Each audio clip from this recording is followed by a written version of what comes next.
Just got a call from the post office. It would seem that the fall batch of meat birds are here.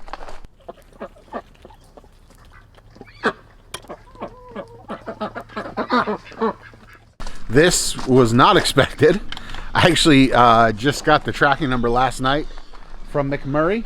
I'm not complaining about the fast shipping, but I had expected them to be here tomorrow, not today. We're gonna get the pigs fed. Emma and I are gonna hop in the car. We're gonna run over. We're gonna grab the chicks, and then we're gonna come back and we're going to officially set up the brooder, because there's a little bit of work that needs to be done. It wasn't 100% set up yet. So let's get the pigs fed, and then we will go get the chicks.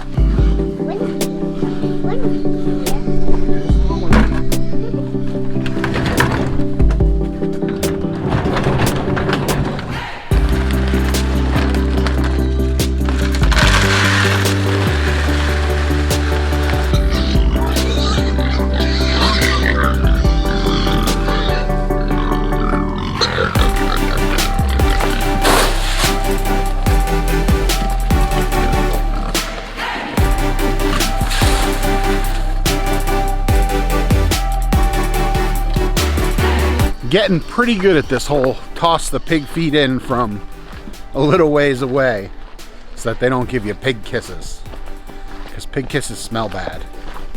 This is not what I actually had planned today. I actually had something planned with the truck.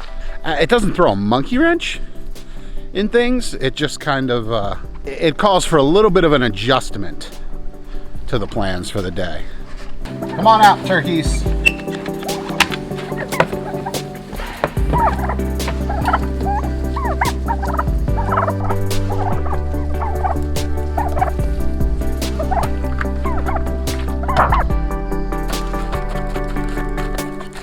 Behind me, you can see the brooder that we're going to be using this year. This is our standard 4 foot by 4 foot brooder that I show you how to build up in this video.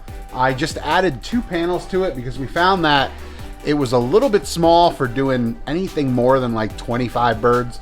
And we're doing 50, over 50. I think I ordered 52 this year to get the price break on McMurray. With that in mind, I cut 2 more panels, and we now have a 6-sided brooder that is gonna be housing all of our meat birds for this fall batch. I did have a tarp that you can see is not large enough. We just set this brooder on a tarp, and when we're done, we deep litter it, and then when we're done and we move the chicks outside, we just haul the tarp up with the tractor and bring it down to the compost. The tarp I had though was not big enough, so I went out the other day and I bought a bigger one because I knew I was gonna need it. I've got to pull a panel out of this brooder and spread the tarp out under it, and then kind of put the brooder back on top of it. So I think I'm gonna get Jackie's car moved out of the garage too, just so it's a little bit easier.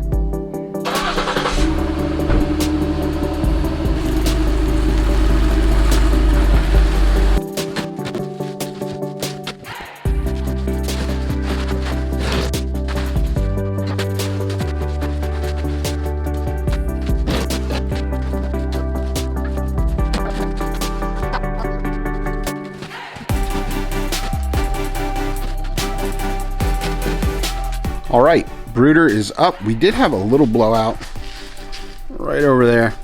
There's enough material kicking around where I don't think it'll be an issue. That's just a matter of these joints are designed to go 90 degrees, and we're probably pushing over that. You can see they're flexing a little bit. That one just decided to give way. Now we just gotta get some shavings in here. We gotta go to the store and grab some chick feed, and by then the post office will be back open. Our post office closes for lunch every day, and I missed that because I was setting this up. So we'll go get some chick feed, and then we'll go pick up the chicks.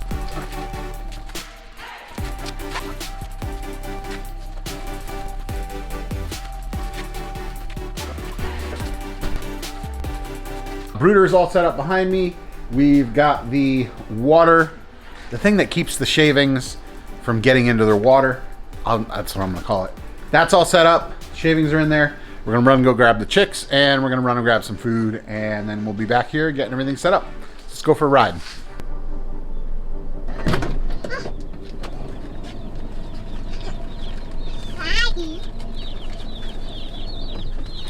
We got our chicks. Got some other mail. And we got a package from Jeremy over at Bigfoot Farmer. Jeremy, you sent this a while ago, I'm pretty sure, and I just, terrible at checking the P.O. box. I just got it. So thank you for this. We're going to check it out. All right, let's see what Jeremy sent us.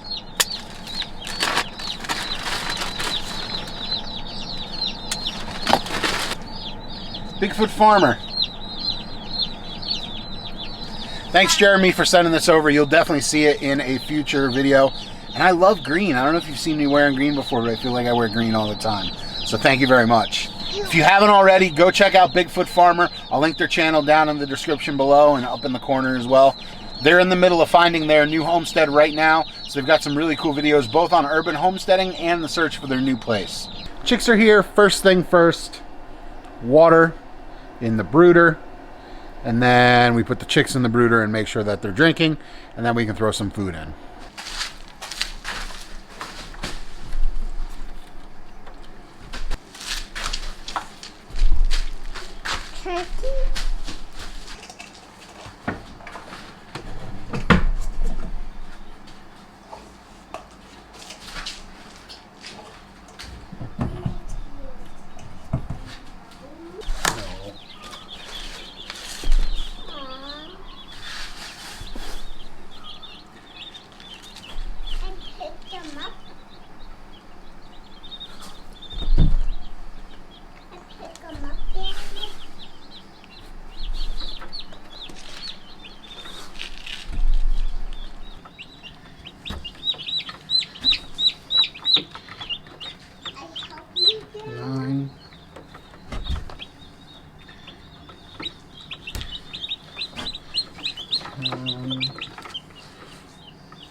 Okay, now that's taken care of, we can go on to the second part of the day, which is Jack, aka me, Emma and myself are going to be going on a little bit of a trip. We are going to be looking for something for the truck because we're going to be taking a trip in October. I'm not going to tell you where we're going yet. It's going to be a little bit of a surprise. It is homesteading oriented. But we need something for the truck for that trip, and I've been keeping an eye out on Facebook Marketplace and Craigslist, and found a couple of prospects that are nearby. We're going to go take a look at some of them today. We'll talk a little bit more about that when we get to it. But for now, I've got to pull this headache rack off the back of my truck here, because what we're getting, it's not going to work with this.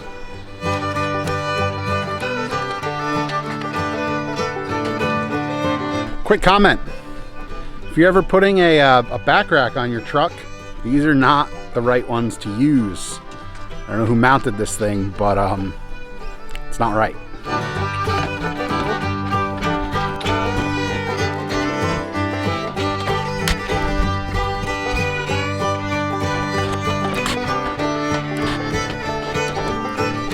And before I get it in the comments, yes, I know vice grips and an adjustable wrench are not the proper tools for this.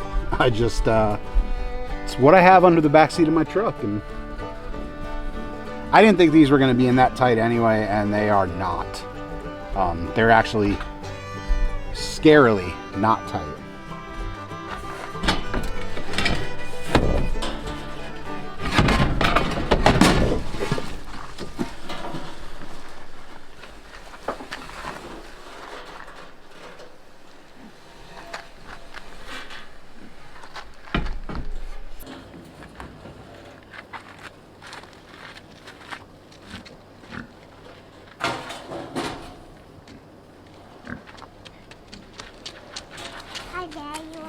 Hi, Emma.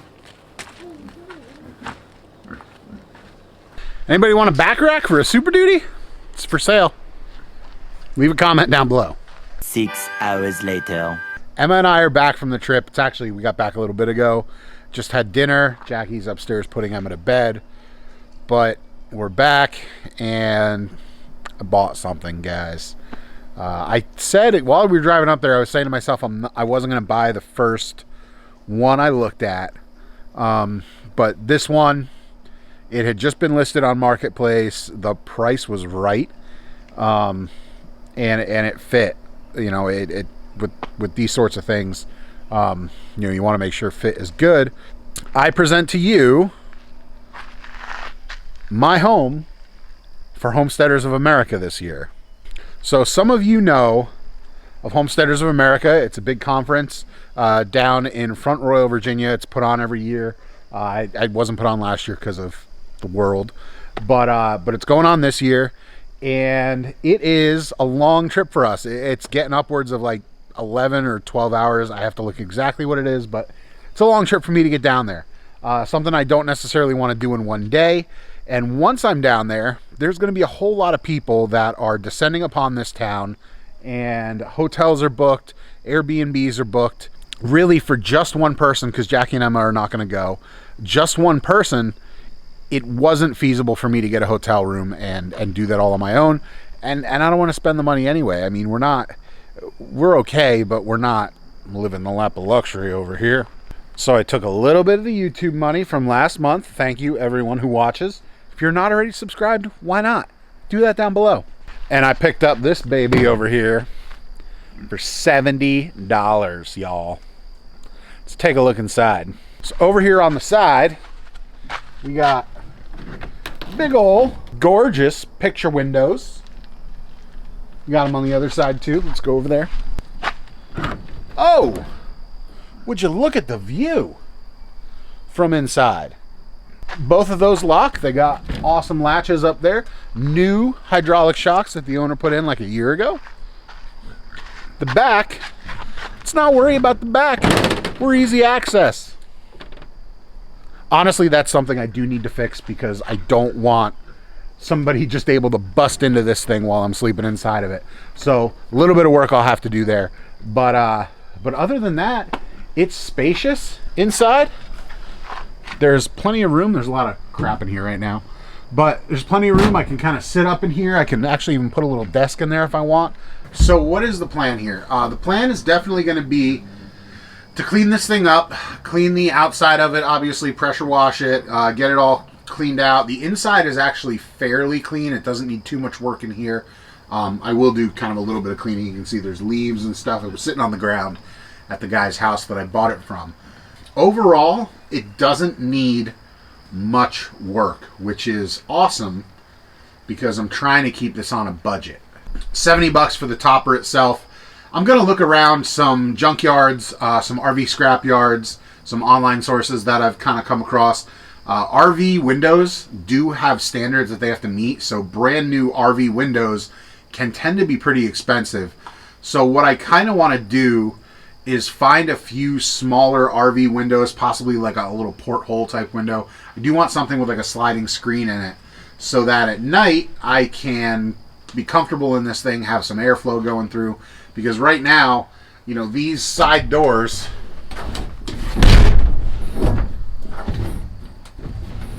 they're solid. They're aluminum. They're not providing any airflow. And a black metal truck cap in the Virginia sun, even though it's going to be October, I'd imagine I'll wake up in the morning and this thing will be pretty warm. I don't want to make it too live-in truck camper shell specific, because the whole idea behind this thing is to use it temporarily, and if you go start adding stuff, it gets real heavy real quick. It is nice that it's aluminum, so it's relatively lightweight, but I don't want to go loading this thing up with all sorts of amenities that are built into it that make it so it's not easy to take on and off. The plan would be in the summertime, if I'm going to camp or go somewhere where I need to have a shelter, to use this to throw it on and use it for that. But during the summertime, I'm not going to have this thing on most of the time.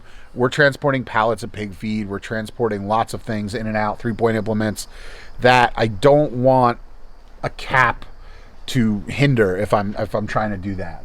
And a cap, if you've got it on your truck, you're basically limited to the height of the cap. It makes it trickier to load things and unload things if you're using a forklift or other equipment. If I wanted to put like bulk things in here, like loam or mulch or something like that, you'd have to pull the cap off because you can't load it with a skid steer from the side. So summertime, 90% of the time, this cap will be off. Wintertime, on the other hand, we get a lot of snow here in New England, and it's kind of nice to have a dry truck bed, and a truck bed that's not filled up with snow. You know, if you get a 2-foot snowstorm, your truck bed has 2 feet of snow in it, and unless you pull that snow out, you end up not being able to use your truck bed, and then over the course of the winter, it freezes, it thaws, you end up with a gigantic block of ice in your bed. Your truck bed basically becomes unusable over the course of the winter. So my goal here is to use the cap in the wintertime to have a dry space inside the truck bed. If I need to transport something that's a larger item that won't fit in the back of Jackie's car or won't fit in the cab of my truck, I can put it back here, but I don't have to worry about that getting wet. I don't have to worry about if I need a day or two to unload it from the truck and we get a snowstorm, it's not gonna get soaking wet back here or covered in snow or any of that stuff. So that's the plan for the truck bed. I'm gonna document all of this for the channel. I know it's kind of like different content than we normally do, but I feel like if you're a homesteader, you've kind of got a little bit of an adventurous streak in you, which is weird to think about. Homesteading, you're building your home to be more self-sufficient so you don't have to leave, but in the same breath, you kind of sort of need to have an adventurous streak to become a homesteader and start taking those steps. So I'll film it, I'll throw it up on the channel. It'll be interesting. Some of you might like it, some of you may hate it, but let me know if you like it or hate it. Keep me posted, and you know, give me that feedback. That's how we're going to keep developing this channel. That's going to be it for this video, y'all. I hope just swallowed a bug. Hope to see some of y'all down in Virginia. I'm already busting out the y'alls. I'm weird. I bust out y'alls anyway. I'm a weird New Englander. Hope to see you folks down in Front Royal, Virginia for the Homesteaders of America Conference. Take care and have a great day. Bye.